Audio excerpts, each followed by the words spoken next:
ট্যাংরা মাছ দিয়ে আলু আর ঢেঁড়সের ঝোল খেয়েছো কখনো? একবার করে খেয়ে দেখো, তোমাদের কাছে ভালো লাগবে। আমি আমার এক আত্মীয়ের বাসায় এভাবে খেয়েছিলাম, খুব ভালো লেগেছিল। যে কোনো মাছ দিয়ে রান্না করে খাওয়া যায়। ঢেঁড়সগুলোর ভিতরে কি সুন্দর মশলাগুলো ঢুকে যায়, খেতে খুব ভালো লাগে।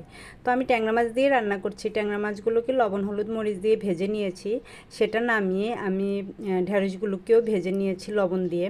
তারপর ঢেঁড়সগুলো নামিয়ে সেখানে আমি পাঁচফোড়ন দিয়েছি, কাঁচামরিচ দিয়েছি আর সেদ্ধ করা আলুটা দিয়েছি। আলুটাকে আমি লবণ হলুদ দিয়ে ভেজে নিচ্ছি।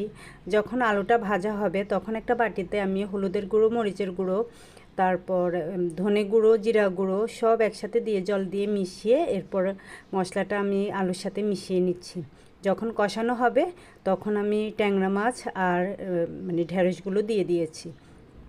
দিয়ে আমি কিছুক্ষণ কষিয়ে নেব। কষিয়ে আমি সেখানে গরম জল দিয়ে দিব। এরপর আমি কিছুটা ফুটতে দেব। ফুটানো হলে আমি সেখানে টমেটো দিয়ে দিয়েছি, একটা টমেটো দিয়েছি। যখন ভালোভাবে ফুটে উঠবে এরপর আমি ধনেপাতা দিয়ে নামিয়ে নেব।